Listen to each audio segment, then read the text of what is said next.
Hi everyone, welcome to the Equinox Superdrop 2024. When it comes to this, there's a few secret layers already sold out. However, I still thought it would be a good idea to make a video on it when it comes to my own personal opinion. Now, by the time this is out, they'll probably all sold out. So unfortunately, if you do want to buy them, there's always the secondary market.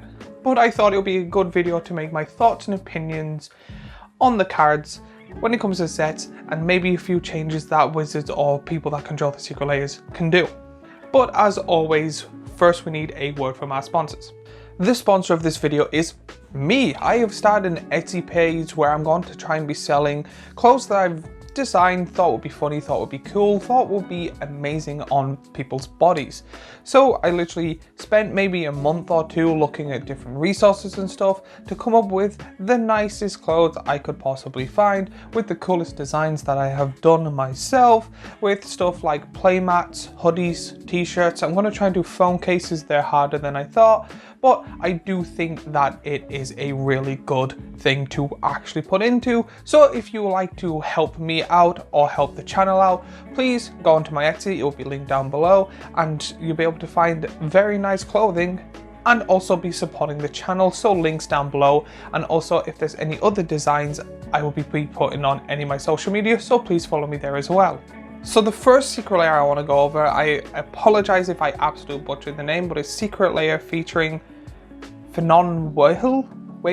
I'm going to try and not say that name as many times as possible. In this secret layer, you get Swords of Plowshare. For a while, you get an instant exile target creature. Its control against life equal to its power. Swords of Plowshare and Path of Exile is in pretty much every single deck. I'm absolutely sick of this card because it's in every single deck, every single secret layer. It is a card that both cards are very, very powerful. However, if it was one of those things that they put in decks only, I'll be kind of sick of it, but I would understand why. It is a very powerful card.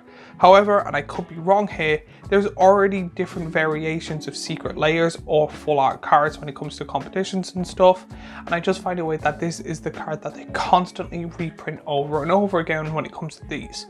There is so many cards when it comes to Magic the Gathering. I find it very weird that you see multiple variations of the same cards in secret layers. Next is Fairy Artisans. For 3 in a blue, you get a creature Fairy Artificer that is a rare. It has flying. Whenever a non-token creature enters the battlefield under opponent's control, create a token that's a copy of that creature, except for it's an artifact in addition to its other types. Then exile all other tokens created with Fairy Artisan, and it is a 2/2. I could be wrong here because I didn't actually look fully into it. I know there's been 1 or 2 fairy secret layers, and I'm pretty sure, and I again could be wrong, that there is already a secret layer version of this. So if I am right, let me know in the comments down below. But again, this would have been better when it came to the set that had the fairies in it, that had the fairy deck. Next, we're going to be talking about Dockside Chief. For a black, you get an enchantment creature, Human Citizen, that is a rare. For 1 in a black, sacrifice an artifact or creature and draw a card. And it is a 1/2. I find the cards in this very, very weird. The art is good, but not in a style I would preferably like. But mainly my biggest concern is I would get this if they were all similar or really powerful cards. Having Path and this card doesn't make sense, especially when you find out what the next card is. I do find that the art has to be a style that people are going to enjoy, and this is a type of art style that I don't think many Magic players are going to be into, but I'm not going to talk bad about the artists because they did a really good job. One thing I do like about this is when they add a kind of commander in it, or do a theme around the commander. So there is a card in here that is called a Lair Artful Provocateur. For 1 white, blue and a black, you got a legendary creature, Fairy Warlock, that is a mythic. She has flying, death touch and lifelink. Other creatures you control with flying get +1/+0. Whenever you cast an artifact or enchantment spell, create a 1/1 blue fairy creature token with flying, and she is a 2/3. Again, the art style is very weird. It makes more sense why the black creature card that when you sacrifice an artifact you draw a card, or sacrifice a creature, is in here, because whenever you cast an artifact you then get a fairy that you can then sacrifice. I understand that. Path, I still am questioning why it's in here. This is a thing where if you're into this art style, I recommend buying if you've always wanted to have an Annihilator deck and also like the art style. It's a really good start there. Other than that, I don't think this secret lair is worth it so far, but there is one card left, and that is Door of Destinies. For 4, you get an artifact that is a rare. As Door of Destinies enters the battlefield, choose a creature type. Put a charge counter on Door of Destinies. Creatures you control of the chosen type get +1/+1 for each charge counter on Door of Destinies. Again, this makes sense. This seems to be one of those secret lairs that is a starter thing, where it's one of those things where you get the secret lair and you finish off the deck. I do like when they do stuff like this. Again, Path is the weird one when it comes to this. The art overall is not my type, not my cup of tea, but I can see people being a fan of it. And it's one of those things where I think people agree with me. Because I'm recording this, because I don't get the go ahead, I have to wait until it's fully out. There is a few secret layers still left. I think there's 4 in total or 5 in total, and these 1 in foil and non-foil is still there. So I think people still have the same opinion as me. People are going to buy it, but only a small amount, that love the art, that want to make an Layla deck and see this as a good starting point, but there's not enough or a broader audience when it comes to liking this overall. Now let's go on the next secret layer. This secret layer is called Diabolical Diaramas. These are really weird. I've never seen a secret layer that comes with a trailer for each individual card. These are literally like, I think, and I could be wrong here, fully made and then someone just took a photo. So these are like movable characters. It's like a 3D world. It's like kind of like Coraline or something like that. And they took a picture and put it on the card, which is a really, really good idea. I like the overall horror theme, circus kind of mysterious thing of it, but you get cards just like Gravebreaker Lamia. For 4 and a black, you get an enchantment creature Snake Lamia that is a rare. She has lifelink. Whenever Gravebreaker Lamia enters the battlefield, search your library for a card and put it into your graveyard, then shuffle. Spells you cast from your graveyard cost 1 less to cast, and she is a 4/4. So starting off, 1, I love the art.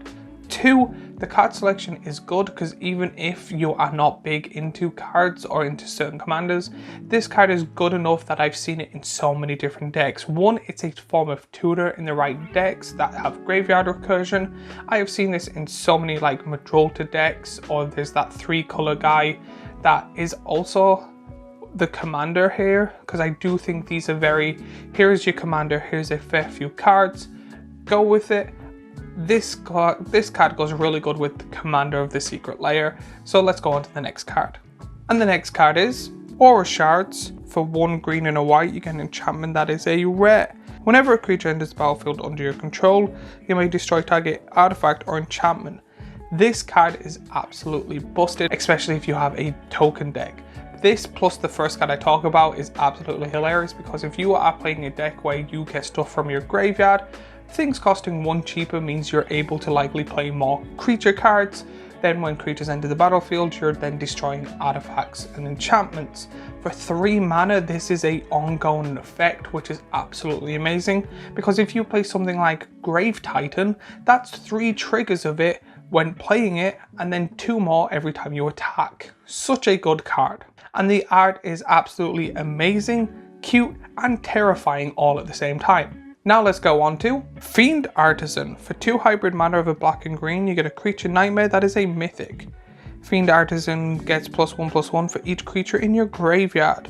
For X and a hybrid mana of a green or black, and tap it, sacrifice another creature, search your library for a creature card with mana value X or less, and put it onto the battlefield, then shuffle, activate on it as a sorcery, and it is a 1/1. I'm not sure if you pay for the X cost, does it still cost 1 less if you have the original card I talk about when it comes to this secret lair? Let me know if that's how it works in the comments down below. I do find that this can be a very good card in your deck. You self-mill, get a bunch of cards in, they all cost 1 less. You're able to then play this, which can be a big beefy creature. Then you're able to pretty much tap it, sacrifice a little token if you have anything, and then get something bigger, better back. Again, Grave Titan would be good if you're building this deck. Someone kills your Grave Titan but you still have zombies, you sacrifice the zombie and get your Grave Titan back with this card. Absolutely amazing card. I do like when it comes to secret lairs like this that they have a commander, and again, cards that can go really well with it. But now let's talk about the commander of the secret lair, and that card is Cardon Ghost Chieftain. For 5 white, black and a green, you get a legendary creature, Centaur Spirit, that is a mythic. This spell costs 1 less to cast for each creature in your graveyard. Once during each of your turns, you may cast a creature spell from your graveyard, and it's a 3/4. The art of this card is really creepy and really cool. I really do like it. I don't think overall the command itself is powerful because there's stuff like Madrota that you can play stuff for free. You need a lot of cards that make stuff cheaper to actually make this commander go off well. A few years ago, I would class this as a powerful commander, but now that the game's kind of upping each year or two, I find that this is quite a weak commander, but still fun to play. Overall, if you've ever wanted to make this deck with this commander, I do find that the card selection, all of it, works well with the commander. The art is cute, terrifying, and really interesting all at the same time.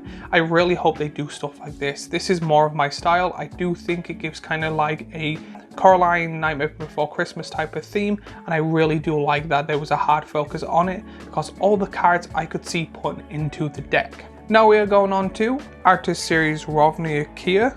Hopefully I'm saying their name right. These cards are really good. A friend of mine instantly was like, I am buying these. These are absolutely beautiful. And you get cards just like Ilana Archmage Ritualist.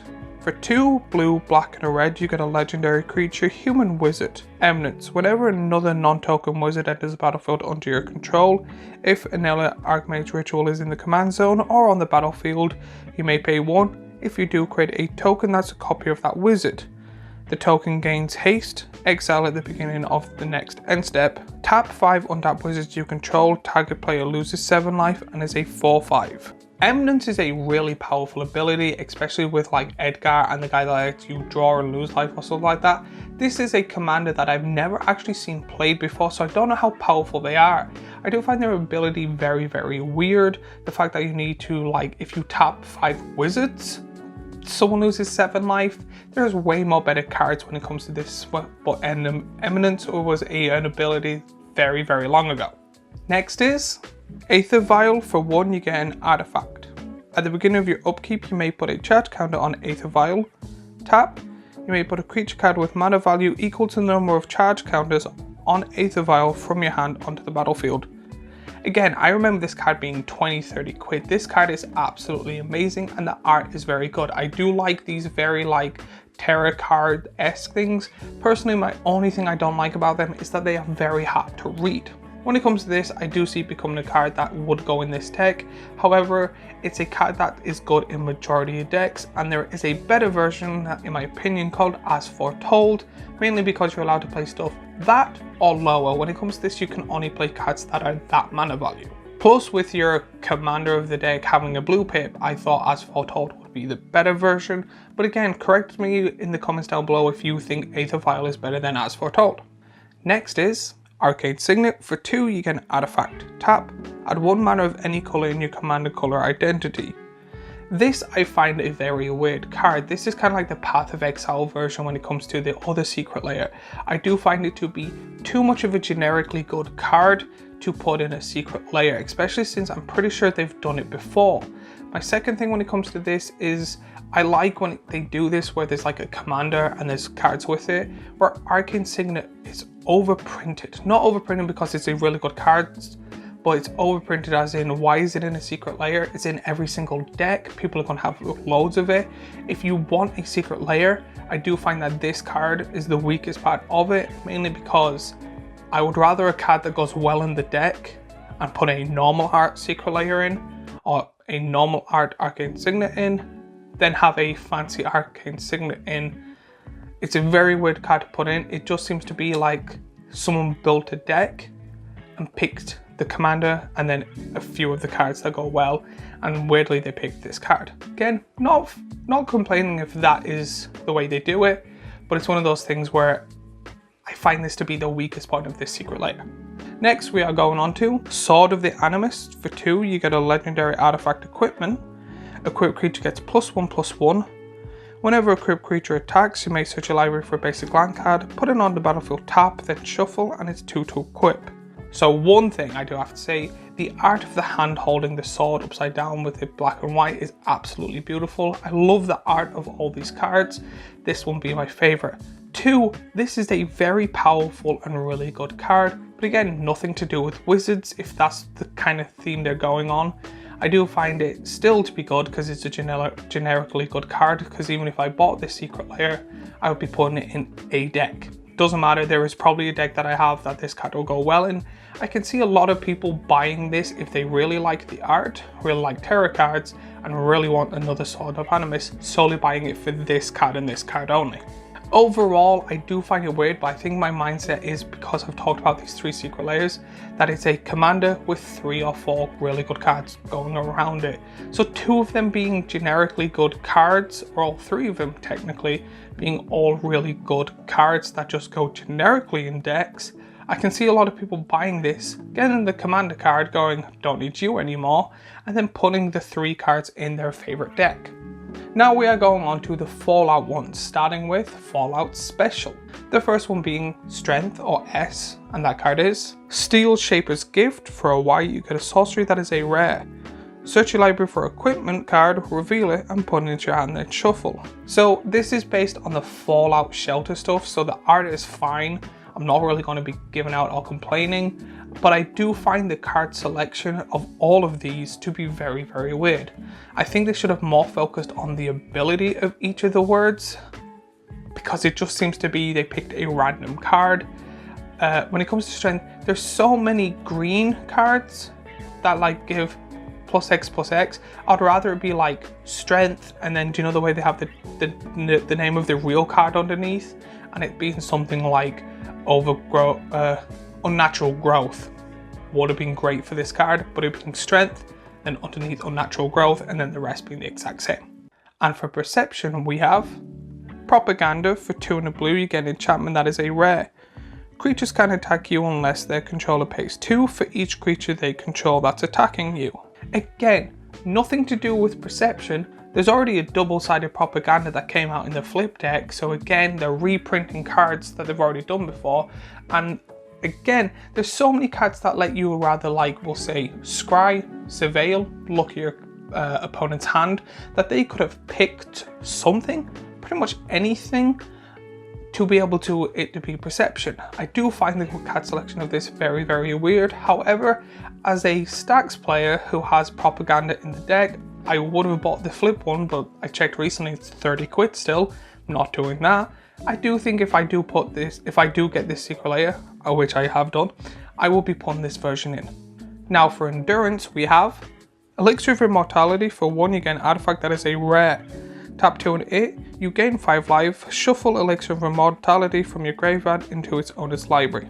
Again, I can picture with immortality and endurance, someone collecting them together, but something that gives like to more health or protection or something like that would have been better. I do also find this card to be a very weak card. Now for charisma, we have Council's Judgment. For 1 and 2 white, you get a sorcery that is a rare. Will of the Council. Starting with you, each player votes for an online permanent you don't control. Exile each permanent with the most votes or tied with most votes. So I love the art, especially the aliens underneath was the thing that got me. Again, for charisma, I find that a voting card, yes, is a good one, but this one to be a very weird card.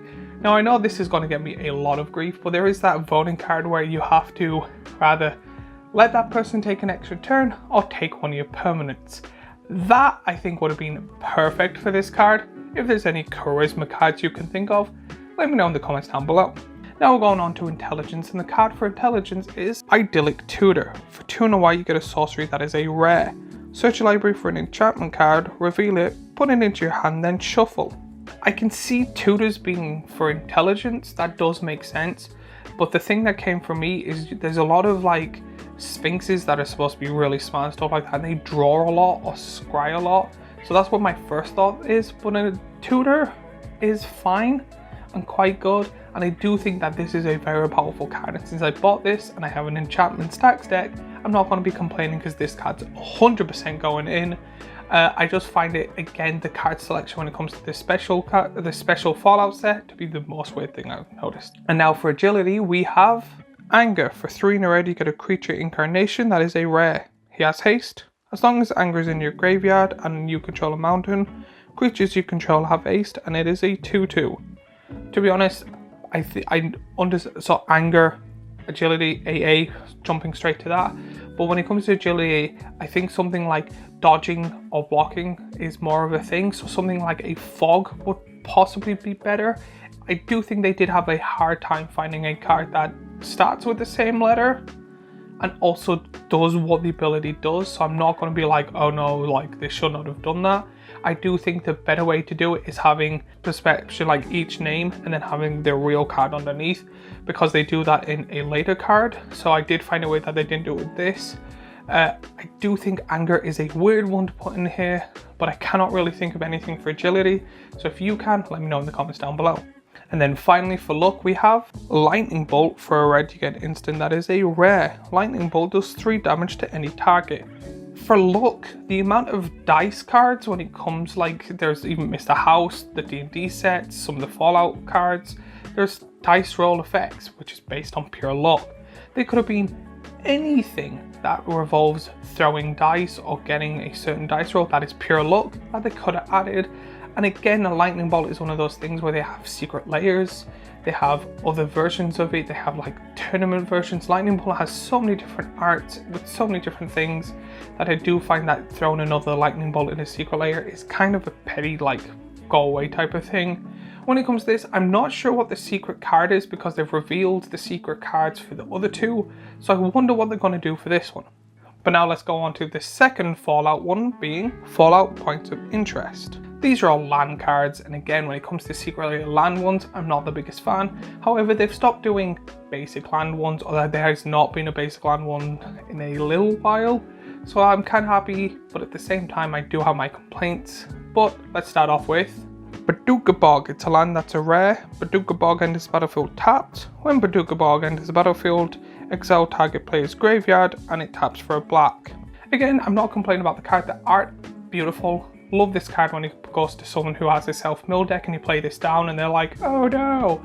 Very good card. I always, if I do have a pure black deck or a black like Pip in my commander, I do try and put this in. Not as a hate piece, but it's one of those things where if I'm putting lands in, why would I not put this in if there's someone at some stage putting a deck that has a really powerful graveyard recursion in it. But then we also have Commander Beacon. It's a land that is a rare. Tap, add a waste, or tap, sacrifice Commander Beacon, put your commander into your hand from your command zone. This card seems really powerful, seems really good.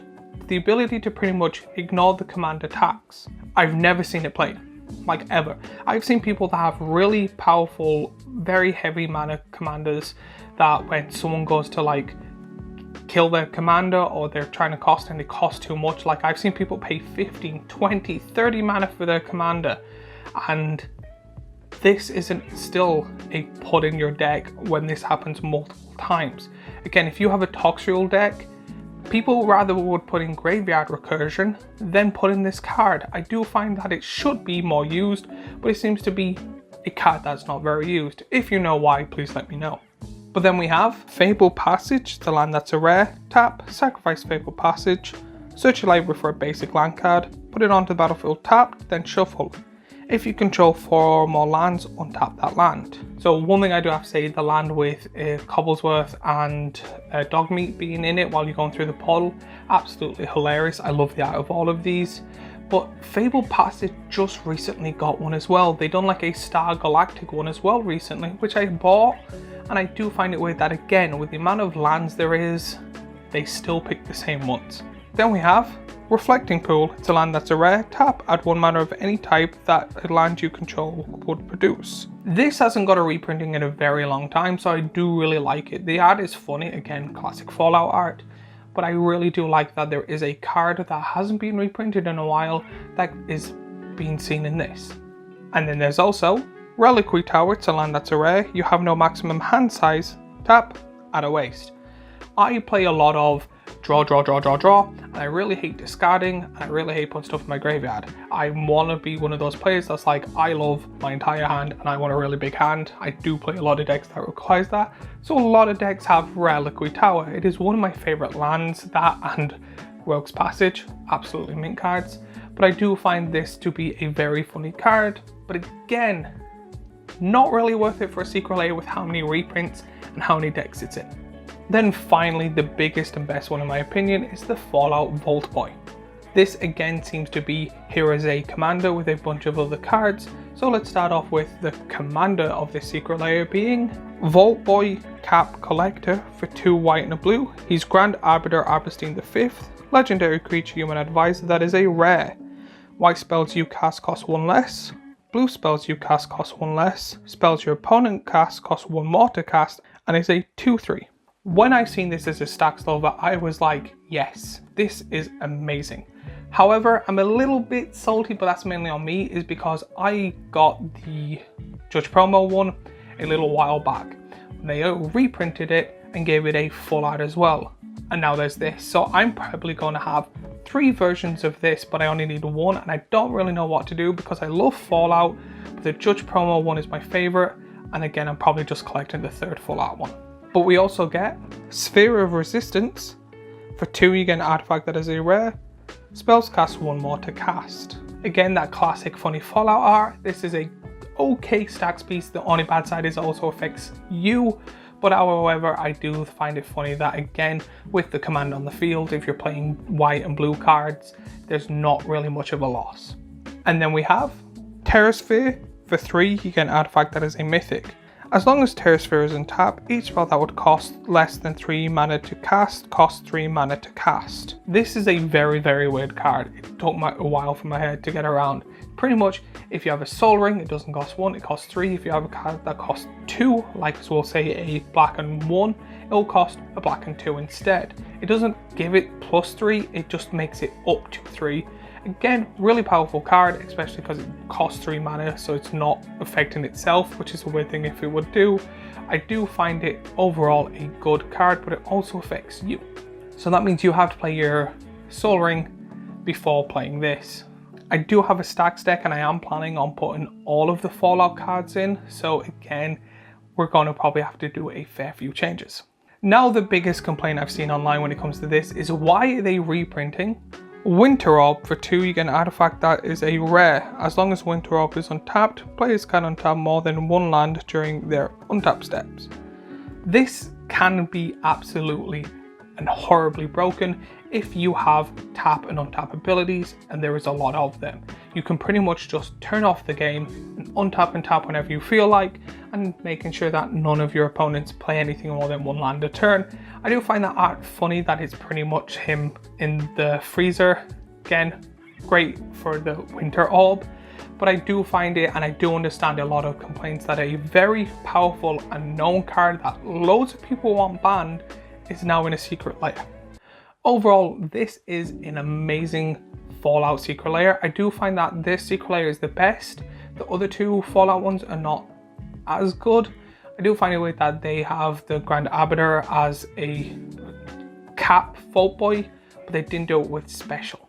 When it comes to these secret lairs overall, I do think, and again, I'm not justifying my answer, but looking at what got sold out first, people completely agree with me. I do think that the Fallout ones are amazing, except for the land one. However, I see them popping that up with what they're doing with the Mana Vault, which I'm not the biggest fan of, but it does make sense that because of that, all the Fallout ones sold out very, very fast. The Terra cards, other than the Wizard, are really good generic cards and a beautiful art. So a lot of people are going to buy it just for those 3 cards. Again, that's why they sold out. The other 2 are very good. I prefer the one with the puppets and stuff. Great art. However, it seems to be, here is 2 niche commanders with 3 cards or 4 cards that work somewhat good with it. And a lot of people going, nah, I don't want to play a fairy deck, or I don't want to play a horror deck or a graveyard recursion deck, or if I do, I want to play something like Majolta or something like that. So that's why they're personally, in my opinion, still on sale. Again, I'm not liking the fact they're doing a sold out thing, because second it's online, you get the scalpers buying the one that has them all in it in foil and non-foil, buying it very, very fast, so they can sell it on the secondary market a few months later. Also, if you don't know about the Mana Vault thing, the land one and the stacks one has a artifact or a waste, but it has a small chance, a very small chance, that one of those cards are going to be replaced with a Mana Vault. But then also the other thing they did is add another special card, and that special card is Ignoble Herishin. For a green, you get a creature goblin shaman. It has Exalted, tap, add a blue, red or green, and he is a 0/1. You can only get this if you buy certain bulks, but again, it's only the biggest ones. I do find these special cards at the very end that if you buy or spend a lot of money in, you get a really like weird art card. Now, the one thing I'm definitely not liking about this is in the previous ones you got gods.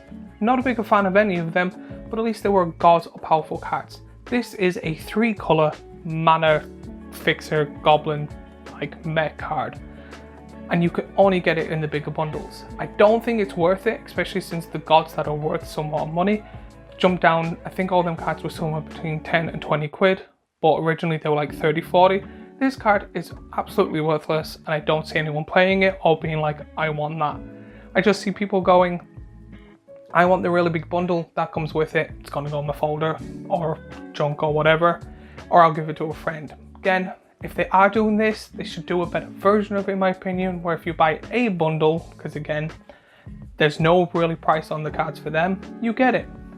But also, make it that it's a good enough card that it's worth it, that if someone has that little bit of, I would rather just buy it foil, or buy 2 or 3 of them, and not the bundle. Make it worth that little bit more for them to be like, you know what, I actually like that card, I'm gonna buy it just for that, spend the extra 10, 20 quid or whatever just to be able to get that cooler card too. So my overall thoughts when it comes to this secret layer is they are doing better and also worse at the same time. A few months ago I would have complained that the card selection's bad, the cards they're doing is bad, the art is okay to meh at best. Now they've changed it. The secret layers are getting better, the choices are getting better. I'm liking that they're having like a commander and then like 3 or 4 of the cards that go with it. The art is getting better. However, the whole ruling of first come first serve is not the best in my opinion.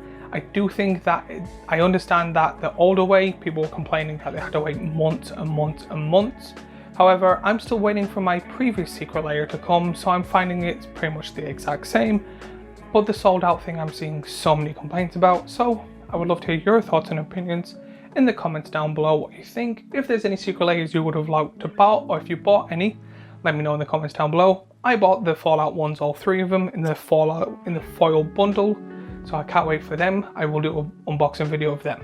While you're down there, remember to like, subscribe and all of that other stuff. But as always, I have the previous Magic Gathering video here, a playlist with all the Magic Gathering stuff here, and a subscribe button here. And I want to thank everyone for this quite long video, and I will see you all in the next video.